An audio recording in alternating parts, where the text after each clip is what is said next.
Basahin mo lang yung GAA at i-trace mo kung saan pumupunta yung pera. Makikita mo na hindi maayos yung pag-handle ng pera, ng budget ng gobyerno. Sinubukan kong itama yung nakita kong mali. Pero syempre, wala akong nakuhang suporta, wala akong nakitang pagbabago. Kaya sabi ko, hindi siya mauulit sa akin sa budget ng 2025. Hindi ko na kaya na ako pa rin yung hawak ng Department of Education budget and uulitin lang yung ginawa dati. Good afternoon, sir. Sir, speaking of budget, Vice President Sara Duterte claimed that the 2024 budget was mishandled and she tried though to correct it, but the government, some or government agencies did not support it. Do you agree with this, and how do we address such issues po? Thank you. Well, hindi ko na, wala kasing specifics yun, so hindi ko sure ano yung ibig niyang sabihin. Mahirap na magkomento, baka hindi yun ang pinag-uusapan, di ba? So, basta ako nakikita ko yung efforts ni Presidente talaga dito sa education, and ang bilis nga niya mag-decide dito sa cabinet cluster, at nandun talaga yung urgency at very specific yung kanyang recommendations. So tingin ko on the part of the administration, wala namang pagkukulang, especially when it comes to education. Although dapat mas mabilis yung reforma, I think is what the president is telling us. So, Sir, wala talagang mishandling of budget sa tingin niyo po? hindi ko na alam yung mga nanauna sa akin kasi mambabatas ako nun di ba? Pero sir, titignan ng Department of Education kung ano ba yung naging problema, bakit. Well, makikita natin sa mga COA reports yan. It's the COA who really knows if there was mishandling. So, pagharap namin sa Kongreso, usually mga tinatanong sa amin, sa House of Representatives, sa Senado, tinatanong yung mga COA reports. Those are the reports that will indicate if there has been any mishandling or not. Okay. Always do it on my own, so I gotta get through it. And the only thing I know is to love what I'm doing. Never give up, never slow, till I finally prove it. Never listen to the no's, I just wanna keep moving. Keep my head up when I act, head up, that's a fact. Never looking back, I'ma keep myself on track. Keep my head up, staying strong, always moving on. Feel I don't belong, tell my thoughts to move along. Push myself to be the best. In today's cabinet sectoral meeting, President Ferdinand R. Marcos Jr. approved in principle the creation of a cabinet cluster for education. This is to synthesize a common vision and common direction to reform the education system to have a positive long-term effect on every Filipino student and graduate. The President recognizes the urgent need to address this learning crisis that has crippled our education system for decades, resulting in a learning gap of 5.5 years for Filipino students. President Marcos directed the agencies to devise a coherent and system-wide national integrated education and workforce development strategy that starts from early childhood education to basic education, senior high school, and so on. The President directed the proposed cabinet cluster to ensure that education issues are tackled as a whole system rather than in multi-agency silos. Joining us to discuss how the proposed cabinet cluster for education will address the learning and administrative gaps are Department of Education Secretary Sunny Angara and EDCOM2 Executive Director Carol Mark Yee. Good afternoon, gentlemen. Good afternoon, Daphne. And let's start with Secretary Angara. Go ahead. Good afternoon to all our members of the media. May opening statement ba? we're very thankful to the President for his swift action. Actually, it's our first presentation on this. Presentation was made by Directory of the EDCOM2. And the President basically sa bandang dulo ng meeting, sinabi na niya na in principle, he approves of it, and he'd like us to fast track some of the actions dahil nakikita niya yung urgency, and it's a very deep-seated problem. Kung sabaga, medyo matagal-tagal na kailangan tugunan. So, yun. Ano sabi niya, talagang kailangan itong cluster. Pero wag tayo, parang sinabi niya na wag tayo tumigil dyan, just because the cluster is just a coordinating mechanism, di ba? We need to follow through with yung pangangailangan sa bawat sector, from early child development sa mga daycare centers, to kindergarten up to K-12, up to college, up to TechVoc. Lahat yun dapat, sabi niya, may positive interventions tayo for our learners. Thank you, Secretary Angara. Executive Director Yi, would you like to walk us through a little bit of what you presented so that the media can know about it? Right. So, yung proposal po kasi ng EDCOM was to create a cabinet cluster for education. If you've seen a report, the Miseducation, the failed system of Philippine education, the insight really was all of the agencies are doing their respective jobs, but they do it independent of one another with no mechanism of really coordinating, making sure that the plans come together and they deliver an integrated system of education. Tulad ng sinabi namin kanina, ang isang bata na tinrain sa early childhood, dapat may maayos na nutrition, may early education, tsaka stimulation. Pupunta yan sa DepEd. Pagdating sa DepEd, kailangan may literacy and numeracy. Tapos pag nag-graduate ng high school, dapat employable. Nakikita natin ngayon na kanya-kanyang agency, kanya-kanyang trabaho, pero hindi nagtutugma. So, for example, yung learning gap na pinoproblema natin ngayon, 5.5 years ang kulang sa isang bawat Pilipinong graduate. Anong ibig sabihin nito? Sabi nga namin, nagpunta kami sa isang high school during the learning camp ng DepEd. Yung mga batang pinapanood namin sa learning camp, hirap silang mag-subtract. Grade 8 students sila. Buong buwan, inaral nila addition and subtraction, and they struggled to subtract. We asked them about multiplication, and I gave examples, which is really what I asked the students. Sabi ko, 3 times 3. 0 times 0, 10 times 10. Hindi kaya. Pagpasok nila nung July 29, ang lessons nila is quadratic functions, algebra. How will you solve all of those concerns? Hindi lamang siya problema ng DepEd kasi nakita namin sa iba't ibang issues. For example, early childhood. The data shows us that if you have access to early childhood education from 3 to 4, yung score sa PISA tumataas ng 32 points. So, ang laki ng impact. But yung participation natin in early childhood, 33% lamang. And pag tinignan natin yung daycare teachers and workers, wala palang program sa TESDA or CHED to train them. But you have 79,000 of them. Ang na-train ng ECCD Council for the past year, since 2011, 1,000 per year.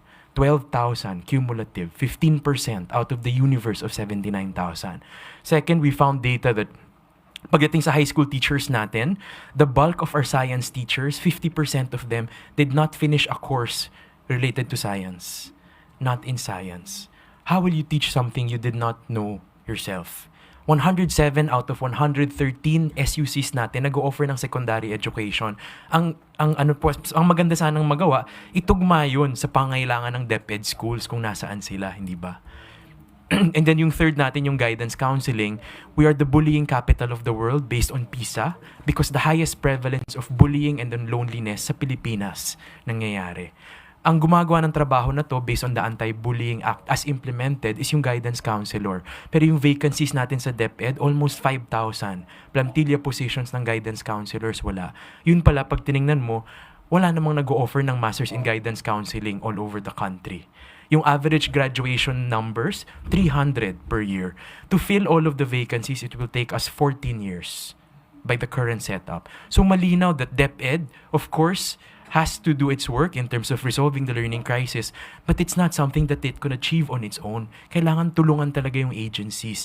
Malaki yung ginagampanan ng CHED and TESDA, and it's really the National Education and Workforce Development Plan that is long-term, that will anchor them all to make sure that there is one coherent direction. And that is what we propose to the President. A cabinet cluster that will come together, first and foremost, to formulate a 10-year integrated National Education and Workforce Development Plan. And then second, to make sure that the agency targets and budgets are aligned to support this plan every year. Kasi pag hindi natin ginawa ito, 10 years yung laban natin eh. Because yung mga batang pumapasok ng kinder ngayon, kailan pa sila mag-grade 3, 4 years from now? Kailan sila mag-high school? Kailan sila magka-college? Kailangan tuloy-tuloy yung reforms. Because if it is interrupted, bagsak na naman tayo. So mahalagang mahalaga yung gagampanan ng cluster. And we are grateful to the President for really seeing this very quickly. Sabi niya, we don't have a system. We have different things happening but not working together. We need to fix that. And we are very grateful for his leadership and putting his support behind this proposal and to his commitment to see this through. Okay, thank you. Let's open the floor to questions. Okay. Alvin Baltasar, Radyo Pilipinas. Secretary, magandang umaga po. Secretary, ano po yung magiging composition ng cabinet cluster? Meaning, ano-ano yung mga areas of concentration na bubuuin natin dito sa cluster na ito? Yung tatlong ahensya ng edukasyon, yung DepEd, Commission on Higher Education o CHED, at saka yung TESDA o yung sa at saka kasama rin dyan yung DOLE or Department of Labor, at saka DBM, parang dahil pag ang pinag-uusapan ay pondo para sa edukasyon, usually napag-uusapan yan pero hiwa-hiwalay eh. So ngayon, at least yung mga issue na tagpi-tagpi sa mga ahensya, mapag-uusapan itong cluster. So yung nabanggit ni Director KME na yung sa bullying, yung mga teacher kasi, yung mga teaching graduates natin, ang nagsusupervise niyan is CHED. Dahil meron tayong, kukuha sila ng college degree sa education at papasa sila ng LET or licensure exam. Pero 90+% niyan ay napupunta sa DepEd nung graduates. So, yung sinasabi ni KM na wala tayong science teachers or kalahati ng science teachers natin, hindi graduate or walang specialization sa science, yun ay isang dapat pag-usapan nitong cabinet cluster. Yung kakulangan ng guidance counselors, halos 5,000 yung bakanteng posisyon, tulad ng sinabi niya ngayon, kanina, dahil ginawang licensure para maging isang guidance counselor nasa batas na kailangan magka-master's degree ka dun sa pagiging guidance counselor. So, number one, yun ang problema. So, dun sa nakikita natin, sa isang rehiyon lamang, may 300 posisyon sa DepEd na bakante, ang graduates 0.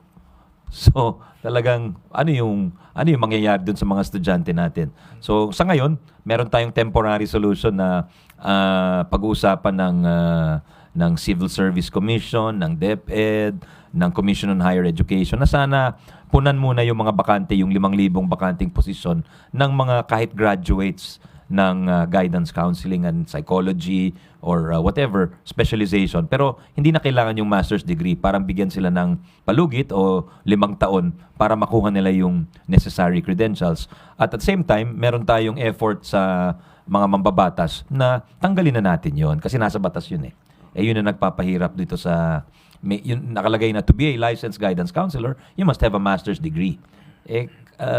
So, ang hirap nun eh, di ba? Kasi to be a teacher, you only need a bachelor degree. You don't need a master's degree, di ba? Secretary, kailangan natin ng guidance counselor. Pero magkano yung budget na pinag-uusapan natin dito? Ay, ito, existing budget na to, Alvin, no? Bakante lang talaga yung posisyon. Ibig sabihin, na-budgetan na yan. Wala lang talagang tao na pwedeng mag-fill ng posisyon. So, no additional budget needed here. Oh. One last, doon sa sinabi ni Director Mark kanina, medyo nakaka-alarm ba yung kung meron tayong job mismatch, apparently meron tayong teaching mismatch, Direct Mark eh. Yung isang science teacher, hindi pala tinapos niya ay science. Gaano kinakailangan ba natin ng realignment or paano natin ayusin ito? Sa EDCOM naman, madalas na kami nag-uusap ng DepEd and sabi nga nila, nililaw na nila yung hiring. Kasi pag nag-job posting tayo, ang nilalagay kadalasan, looking for or hiring, teacher 1, graduate of, elementary, secondary, hindi nila sinasabi na yung vacancy pala namin math, vacancy pala namin science. Kailangan ilagay para alam ng graduate, ito yung natapos ko, pwede akong mag-apply, ako yung kailangan nila. Kasi ngayon, generic yung mga posting, walang emphasis sa specialization. Salamat po. Okay. Eden Santos, not 25. Secretary, mukhang nakakabahala po yung ating learning crisis, ano? Tapos, we're 14 years ba? Tama po yung kailangan natin itong well, tuloy-tuloy. At least 10. tuloy-tuloy. 5.5 years yung education gap. Isa po sa nabanggit ninyo yung mga sinabi ni Executive Director Yi. Ano pa po ba yung mga hakbangin na nakahandang gawin ng departamento sa ilalim po ng inyong pangangasiwa para po itong learning crisis na ito ay matugunan po natin at yung mga mag-aaral natin talagang tumaas po yung quality education na kanilang nakukuha sa pag-aaral po. Well, unang-una sa lahat, Eden, yung learning delivery natin. Anong ibig sabihin ng learning delivery? Ano yung binibigay natin sa mga estudyante? Yung libro ba natin, dumadating ba on time, di ba? Meron ba siyang hinahawakan na, kung hindi libro, learning sheet? So yung quality of inputs sa education. Yung classroom ba natin, masikip ba siya? May bullying ba siya? So yun yung mga basics, yun yung pinag-uusapan natin. Yung basics, kunin muna natin, gawin natin, ituwid natin yung mga basic conditions for optimal learning delivery ng ating mga estudyante. May marunong ba sila mag-computer? Di ba? Kasi yung mga exams, karamihan computer na yan. So, nangyari natin sa nakaraan, unang beses makakita ng bata ng computer, araw na ng exam. So, ma-imagine mo lang ano yung naging sitwasyon niya. Siguro nagkaroon siya ng konting panic dun sa kanya. At pangalawa, yung link up namin with industries for senior high school. Yan yung bilin ni Pangulo na kailangan maganda yung chance niya makakuha ng trabaho at hindi lang pangkaraniwang trabaho, kundi yung dekalidad na trabaho na maganda yung sweldo at makakabuhay ng isang tao at kanyang pamilya. Pangatlo, yung pagte-train ng ating teachers, yung continuing training ng ating teachers. Importante po yan. Meron naman tayong trainings pero parang ang comment ng EDCOM is hindi natin sinusukat yung ating progress, yung progreso natin, yung assessment system natin. So yun ang isang gagawin ko sa DepEd. Maglalagay tayo ng assessment at every stage of programs. Sinusukat talaga natin. Meaning, saan sila sa umpisa, saan sila sa dulo. Naging epektibo ba yung ating interventions. So ito lang yung basics na inutos sa atin ng Pangulo. Pero yung learning delivery, and then fourth is yung pag-rationalize ng senior high school curriculum. Sa ngayon, 22 subjects ang kinukuha ng isang senior high school student papasok sa grade 11. Kukuha siya kagad, whether ang pinili niyang, may track kasi yan, di ba? Meron tayong technical vocational track or TVL track. Meron tayong academic track, ibig sabihin magka-college yung bata. Meron tayong arts track and sports track.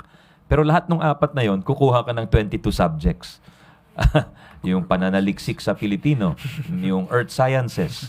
So, siguro, ang gusto natin, medyo bawas-bawasan natin yon. Kasi nakikita natin around the world, may sa Inglaterra, 3 to 4 subjects lang yan. Sa Australia, 6 subjects lang yan. Sa Amerika, 6 to 7 subjects lang ang senior high school. Sa atin, 22. So, gagawa tayo ng, hindi natin sila babawasan ng kukunin nila, pero gagawin nating voluntary or elective na lang siya. So, gagawa tayo ng core for all 4 tracks na common, na yun ang kahit anong gawin ng bata, he's well equipped. May reading and writing skills siya, may communication skills siya, may personal development or soft skills siya, may physical education siya. So, he's a well-rounded person kahit anong gawin niya. At may foundational skills siya. Pero yung electives niya, dapat akma dun sa pipiliin niya. Yun ang ilan sa mga pwede nating gawin. Ivan Mayrina, GMA 7. Yeah, either of the two gentlemen can answer. Yung sa bullying, are we able to quantify the effect of bullying on academic performance? Say, a victim of bullying is X times more likely to fail a subject or something like that. Yes. Lumabas naman sa CPLM tsaka sa PISA na yung laging nabubully, talagang bagsak yung points nila in math, science, and reading. Malaki yung impact talaga niya. And yung data pa nga natin is not just bullying. Tulad ng nabanggit ni Presidente, may nabasa siyang article na may Singapore study that says that the loneliest students in the world are Filipinos. And that is also in the PISA data. The Filipino students feel that they don't belong and they are the loneliest. Talagang, sabi niya, find nga the study kasi talagang nabasa din niya and it made an imprint on him. Then we really need to address this kasi yung school environment, kung hindi mo feel na safe ka doon, paano ka magpo-focus sa pag-aaral mo, di ba? Kung lagi kang naghihintay ng paraan para madepensahan ng sarili mo. May binilin si Pangulo Ivan na kahit wala tayong or marami tayong bakanting guidance counselor, dapat sinasalo pa rin nung ibang member ng faculty. O minsan sabi niya, nung ako, estudyante ako, may teacher na lumapit sa akin at sinabi, akong responsable sa iyo. Pag may problema ka, pwede mo akong lapitan. Parang gano'n. May toka, may mentoring, may toka, may life coach. So yun ang isa ring tututukan namin going forward pursuant to the instructions of the President na make sure may lifeline sila kumbaga. Pagka nangangailangan sila, they have someone to turn to. May malalapitan sila. Marami din pong nangyayaring bullying sa social media and other digital platforms. Are we also exploring the possibility of, say, perhaps limiting exposure to... So, I don't know, paano ho ba na doon din tayo mag-focus sa digital bullying? Bullying, whether cyberbullying, bawal talaga yan, no? We should, ang problema nga, nabanggit ni Director Yee dun sa kanyang presentation kay Pangulo kanina, is that many schools, ang nakalagay kasi sa anti-bullying law, which we authored, Congressman pa tayo, is that each school is required to have an anti-bullying policy. Pero hindi sinasabi ng batas kung how strict they have to be, pero kailangan may policy sila. Pero ang problema, on the ground, very few schools have their own anti-bullying policy. So, siguro sa DepEd, we will really track or monitor the compliance dito sa batas na to. At, meron talaga tayong existing, hindi ako nag-issue niyan, pero even in the past, may policy ang DepEd na bawal ang smartphones and cell phones in the classroom. And part of the teacher's duty is to explain to students yung proper use of technology and cell phones. Meaning, kasama dun siguro yung learning to deal critically with news, di ba? Hindi lahat ng mabasa mo tama. Tapos also is observing good manners and right conduct. Hindi lang sa personal dealings mo, pati through technology. Okay. Leth Narciso, DZRH. Yung classroom shortage, matagal na po kasi natin itong problema. Pero hanggang ngayon, kulang pa rin tayo, may siksikan sa mga klase at ilang shifts yung klase nila. Ano na po bang ginagawa dito? Tama ka. I think a decade ago, it was siguro mga nasa 75,000. Now it's 159,000. So, parang whatever we're doing, it's not very effective. So, I think there are things that we should look at in terms of speeding up procurement. Meaning, tawag nila dyan, early procurement activities or EPA. Ibig sabihin, hindi pa pasado yung budget for 2025, for example, pero the early procurement for the building of classrooms, ginagawa na natin yon. Anong ibig sabihin nun? You're already looking at the school sites na possible na ifa-fund under the GAA or budget of 2025. Tinitingnan mo yung school sites, what can they accommodate? You're doing the soil testing. If it's a tall building, sino-soil test mo na yan. Tinitingnan mo, pinag-aralan mo na yung legal angles on kung titled ba siya sa pangalan ng eskwelahan. Kasi may ganyang sitwasyon sa probinsya. Hindi pala titulado sa eskwelahan pero nagko-construct na sila doon. So there are several issues that come into play. Kasi ginagawa natin in the past, tsaka lang umpisahan yan sa January kapag pasado na yung budget. So ngayon, we want to fast-track it. Siguro, pag alam, more or less, may kasunduan na sa Congress na ito yung ipopondohan nila. This is the amount appropriated for this so-and-so number of classrooms. Yun, by, sana, earlier than third quarter, umpisahan na namin yung pre-award. Yun ang ginagawa kasi ng DPWH, kaya sila mabilis. January, nagko-construct na sila. Because they do all activities short of award in pre-January. So once napasa na yung budget, na sila? Award na sila. And construct. After awarding the contract to the winning bidder, nagko-construct na sila. Napansin ko sa DepEd, kakapasok ko lang ng Hulyo, hindi pa kami nagko-construct for the budget of 2024 for certain areas. So that's why mababa historically ang tinatawag na obligation rate or disbursement rate or construction rate ng DepEd with classrooms, because constructing classrooms is a little more complicated than constructing a road. There is more work to be done beforehand. So that's the first. Secondly, bubuhayin natin yung Adapt a School kasi yon talaga has been proven very effective in mobilizing the private sector kasi may insentibo siya doon, yung may tax deduction siya doon mababawas niya sa kinita niya or sa income tax niya yung ibibigay niyang classroom, yung halaga nung ibibigay niyang classroom. So that's one. And pangatlo, to address nga yung shifting, tinitingnan natin yung kasi hindi naman natin magagawa yung all these classrooms overnight or in a matter of a few years. Some are talagang ang laki nung shortage. So we want to do the blended learning. So improve namin yung blended learning kasi may nababalitaan nga kami, may eskwelahan na once a week lang pumapasok yung mga bata. So paano naman yun kung ganun? Dapat at least during the other days of the week, meron siyang maayos na blended learning setup. So yun ang Diyan papasok yung state of internet access nung bata, yung pagkakaroon niya ng isang device na magagamit niya at mada-download dun yung kanyang learning materials. At maybe even real-time teaching. Yung kahit wala siya sa classroom, nakikita niya yung teacher niya at may interaction sila online. Oh. Okay. Melvin Gascon, Philippine Daily Inquirer. Hi, good afternoon, sir. Any of the gentlemen can also respond. Doon po sa na bagong create na cabinet cluster on education, I noticed, I may be wrong, pero hindi ko po napansin yung participation ng DSWD. Ang context po noon is, we know that a large percentage of our children go through yung early child care something development program ng DSWD. Naipasok po ba sa program na ito yung DSWD for a more holistic approach to education? Thank you. Yeah. In our presentation to the President, actually, it also included ECCD Council, of which kasama doon ang DSWD, and also in the technical working groups that we proposed, we identified the resource persons that are relevant for each of those.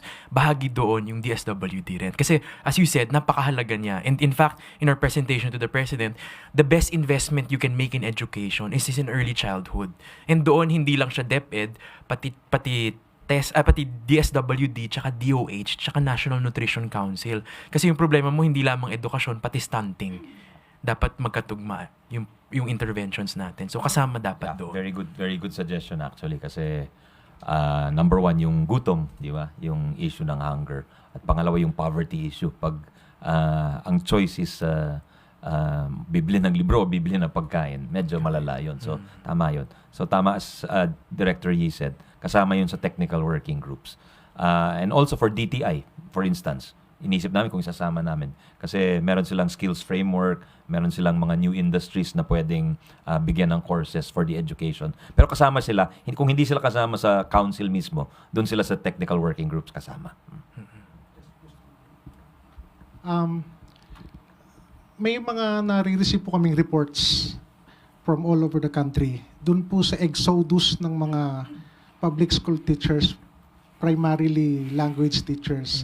Ang number one destination po nila ngayon, US. So, ano po or have we recognized this as sort of a problem, and what do we intend to do about it? Thank you. Yeah, it's a real problem, Melvin, no? Napansin ko, or na-report sa akin, na maraming nag-iimbita sa ating mga teachers for study tours. Ang problema sa tour, hindi na sila bumabalik. So, hindi lang sa US, kundi sa ibang bansa. So, medyo babantayan namin yan. At pag-aaralan din namin siguro yung ano yung factors for them leaving. And I think dun sa initial study namin, one of the factors for our teachers leaving is the lack of maayos na career progression. So, nag-issue kami ng pursuant to the instruction of the President in his SONA, one of the major memoranda we signed is the career progression, expanded career progression. Anong ibig sabihin yan? Yung teacher 1, teacher 2, teacher 3, minsan it takes 15 years nasa teacher 2 or teacher 3 pa siya. Kasi hindi na pro-promote yung mga nasa taas. So gumawa kami ng expanded career progression with the help of EDCOM, with the help of Civil Service Commission, PRC, and DBM, na we added positions. Nagdagdag kami ng mga teaching positions para mas mabilis yung pag-akyat ng mga teachers natin. Hindi sila tatagal yung sinabi ni Presidente na wala nang magre-retire na teacher 1. Definitely, dahil mas mabilis na yung akyat sa teacher 4, teacher 5, teacher 6. At kahit nag-principal na siya, pwede pa rin siya magturo. Kasi yun ang ibang nangyayari. Kaya umaalis din. Dahil nagiging panay admin na yung trabaho ng isang teacher. Hindi niya nagagamit yung vocation niya or na yung passion niya for teaching, hindi na niya na ilalabas or na i-exercise. So, yun. Those are some of the reasons that we've tried to address. Pero we'll try to do more. Okay. Chona Yu, People's Journal. Sir, yung matatag curriculum, tuloy pa rin po ba yun at ano yung mga amendments na gagawin nyo kung meron man? Yes, yung matatag curriculum naman is a pilot, no? Meaning sabihin, dito, nasa grades 1, 4, and 7 na siya. So next year, grades 2, 3, 5, and 8. So meron tayong in-issue na department order dyan, setting forth the curriculum.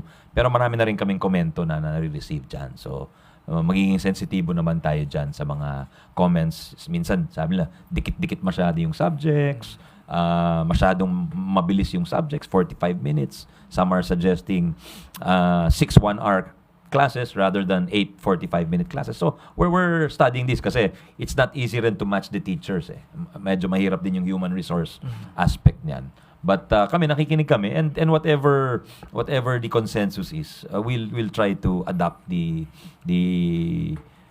recommendations going forward. No? Kung maganda yung rekomendasyon, at saka meron naman tayong variation on the ground. Kung talagang dikit-dikit yung klase ni teacher, pwede naman sabihin ni principal, magpahinga ka muna, maglagay tayo ng break dyan, di ba? Hindi naman tayo tali talaga dun sa nakalagay sa curriculum. We'll allow certain regions, certain schools, certain divisions, and districts na may kanya-kanyang innovations din on the ground. Okay. Tuesday New, DZBB. Good morning, sir. Morning po. Secretary, mukhang masalimuot pa yung problema ng kakulangan natin sa guidance counselor. 5,000 plus po yung kulang pa, considering mayroon naman pong budget, kanyo kanina. Pero in the meantime, sir, dahil kailangan natin itong mga guidance counselors na ito, ano po ang immediate na solution na pwedeng gawin? Will you be issuing a department order for school administrators or district supervisors para mapunan kahit papano yung kakulangan? Dati kasi, hindi pumapayag yung sino ba? CSC. Civil Service Commission na punuin yung position ng hindi walang master's degree dahil yun ang nakalagay sa batas. Pero ngayon, tumulong ang EDCOM, tumulong ang CHED at ang CSC na magkaroon tayo ng solusyon dahil nakita nila malubha yung problema ng pagkabakante ng mga libu-libong guidance counselor positions. So ngayon, kahit walang master's degree, graduate, may bachelor's degree, pwede nang umupo dyan. Basta in the next 5 years, makuha niya yung necessary qualification na master's degree. At pangalawa, you want to say? Yung second, yung mag-aaral, may recommended amendment naman kami sa batas para hindi naman gaano ka-stricto yung rekomendasyon. At pangatlo, siguro sa DepEd, sa panig ng DepEd, gagawa kami ng career path tulad ng ginawa namin sa teachers para hindi mag-alisan din. Kasi sa ngayon, mababa ang item for guidance counselors, nasa salary grade 11. So that's the equivalent of a teacher 1. Tapos magma-master's degree siya. May license. Tapos ang makukuha lang niya, teacher 1 position, di ba? Ang sweldo, 27,000, 28,000, mga ganon. So, bakit pa siya nag-masters, di ba? So, yun ang things on the ground that we're looking at. We will correct it. Amusin namin yun. At saka, syempre, may career path din siya para hindi tayo mawalan ng guidance counselor. Kasi sa nangyayari, yung ibang guidance counselor, gusto na lang maging administrator or something. Dahil doon, na-promote sila, they will get a bigger salary, di ba? Okay.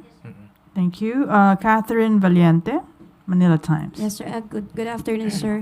Sir, speaking of budget, Vice President Sara Duterte claimed that the 2024 budget was mishandled, and she tried daw to correct it, but the government, some government agencies did not support it. Do you agree with this, and how do we address such issues po? Thank you. Well, wala kasing specifics yun, so hindi ko sure ano yung ibig niyang sabihin. Mahirap na magkomento, baka hindi yun ang pinag-uusapan, di ba? So, basta ako nakikita ko yung efforts ni Presidente talaga dito sa education, and ang bilis nga niya mag-decide dito sa cabinet cluster. At nandun talaga yung urgency at very specific yung kanyang recommendations. So, tingin ko on the part of the administration, wala naman pagkukulang, especially when it comes to education. Although, dapat mas mabilis yung reforma, I think is what the President is telling us. So.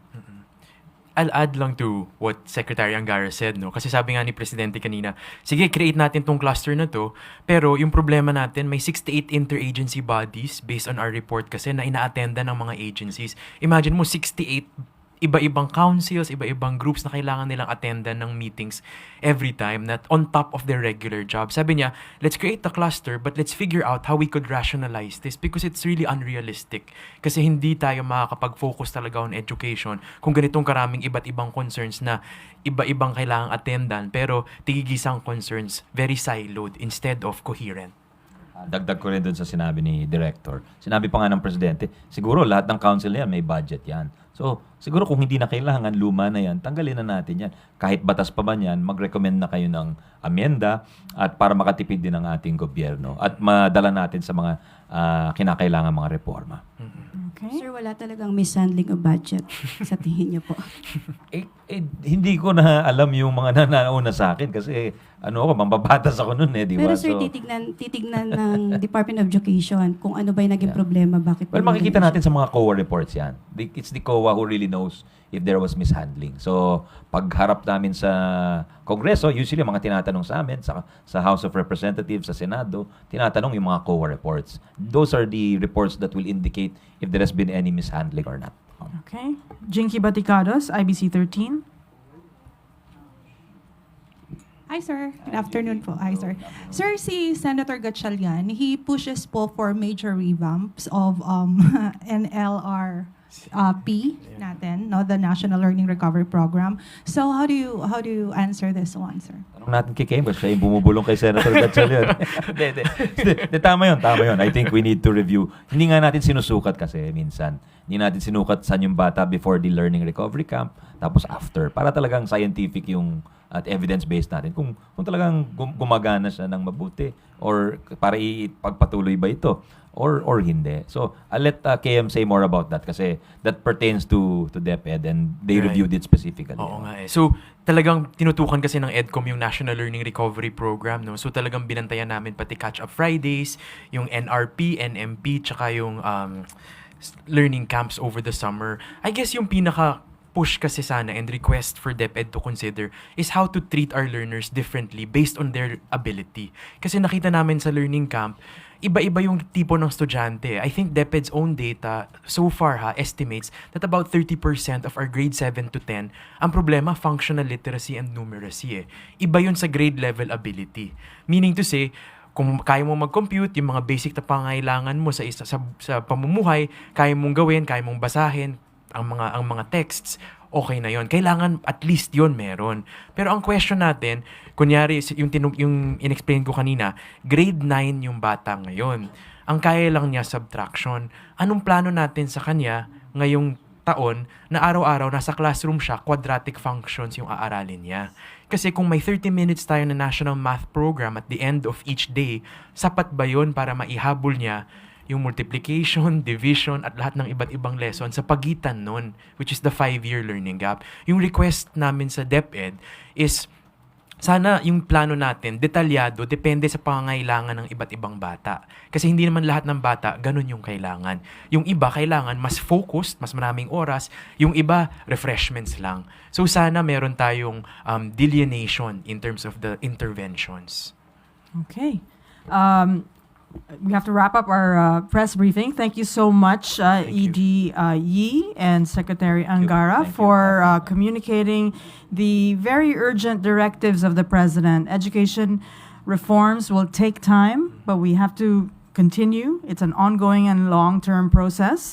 So thank you for explaining the concept of the special the cabinet cluster on education. Thank you. Thank you. Thank you.